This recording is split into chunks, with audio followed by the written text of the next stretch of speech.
Sveiki, šiame vaizdo įraše išmoksime apie C# kintamuosius, konstantas, kintamųjų atvaizdavimą ir identifikatorius. Taigi kintamieji yra konteineriai skirti saugoti duomenų reikšmes.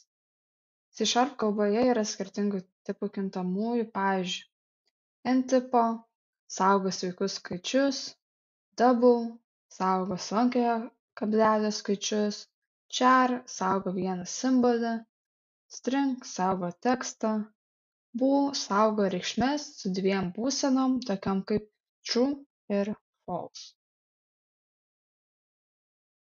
Norėdami sukurti kintamąjį, turite nurodyti tipą ir priskirti jam reikšmę. Tai sintaksė būtų tokia: tipas, kintamojo vardas, lygu reikšmė. Dabar pavaizduosiu, kaip aprašyti išvardintus kintamųjų tipus. Taigi sveikuosius skaičius aprašome su int tipo kintamuoju, tai parašome tipą, vardą intas ir priskiriame reikšmę 12. Taip pat galime šio tipo kintamui priskirti ir neigiamąją reikšmę -12 ar kitas.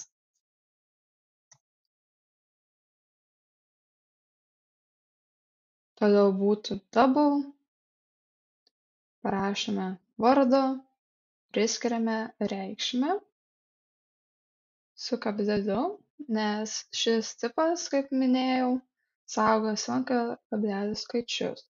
Taip pat gali būti ir neigiama reikšmė jam. Arba dar galima prie tos reikšmės gale prirašyti t raidę, kuri simbolizuoja, kad tai yra double tipo kintamasis.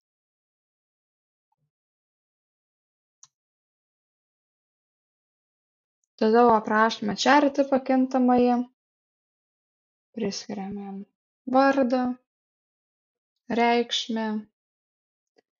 Reikšmė turi būti visada aprašoma vienguliuose kabutėse. Tai nebūtinai gali būti raidė, gali būti koks nors ir simbolis. Toliau string tipo kintamąjį aprašome ir šio tipo kintamoji reikšmė yra aprašoma dvigubose kabutėse.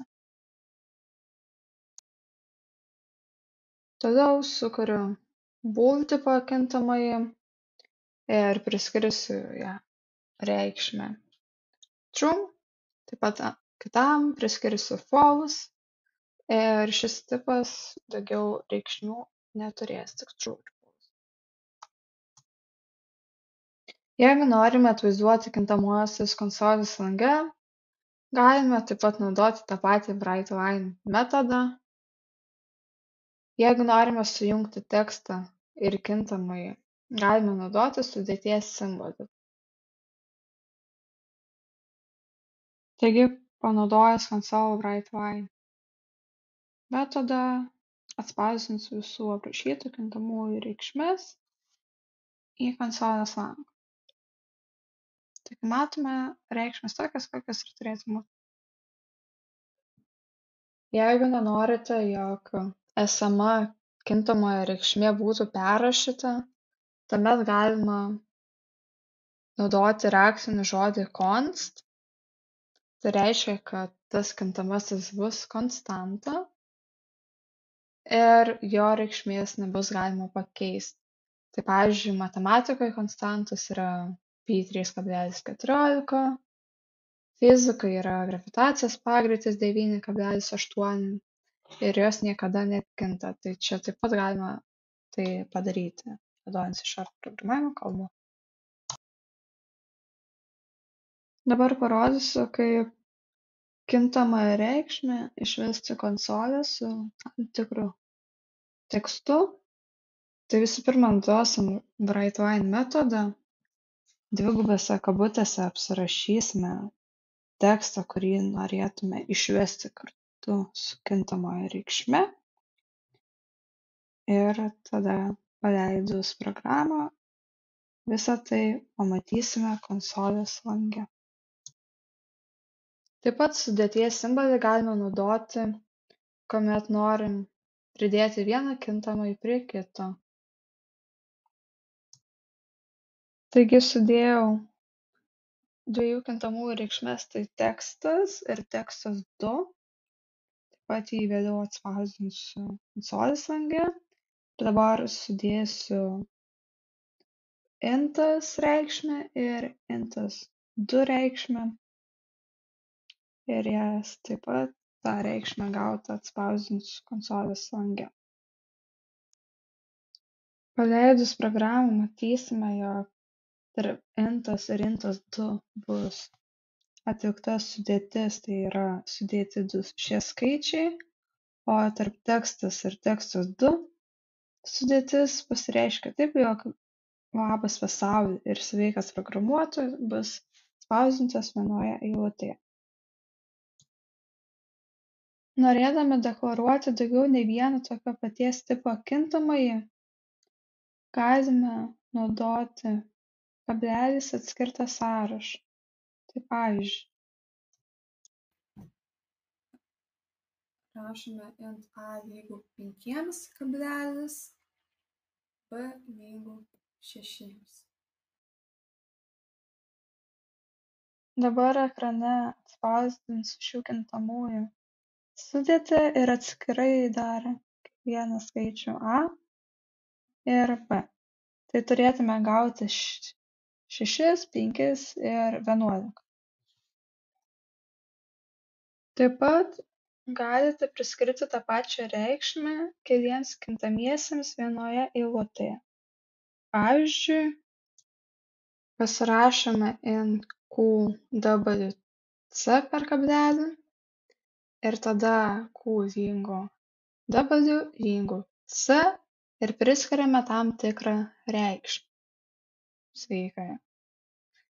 Toliau tas reikšmes kintamųjų atspausdinsime ekrane, jos bus visos vienodos ir lygios 20.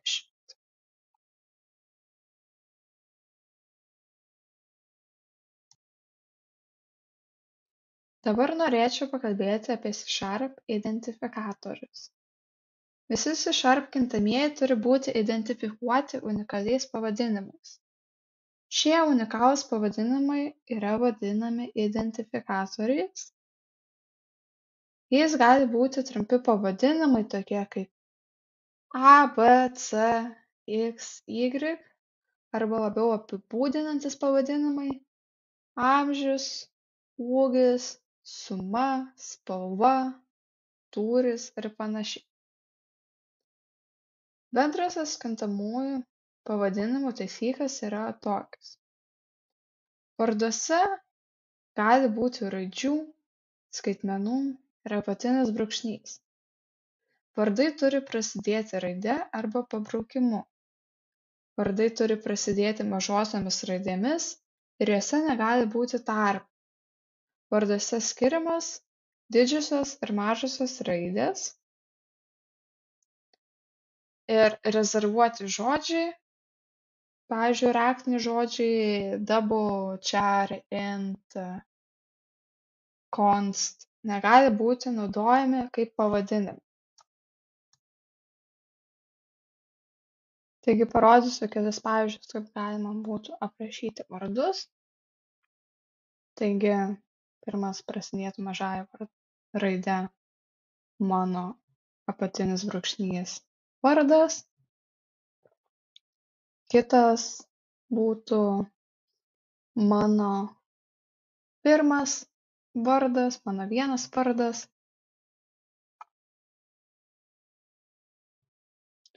Noriu atkreipti dėmesį, jog galima rašyti tokius pačius vardus, jeigu skiriasi bent viena raidė, tai yra, tarkim, my name, name bus iš didžiosios raidės ir kitas kintamasis bus my name iš mažosios raidės. Bet manau, geriau taip nedaryti, nes galima labai lengvai susipainioti ir tarp kintamųjų taip aprašius. Mano nuomonė tokia. Taigi šiam kartui bus tiek. Jeigu turit klausimų, rašykit komentaruose, stengsiu atsakyti.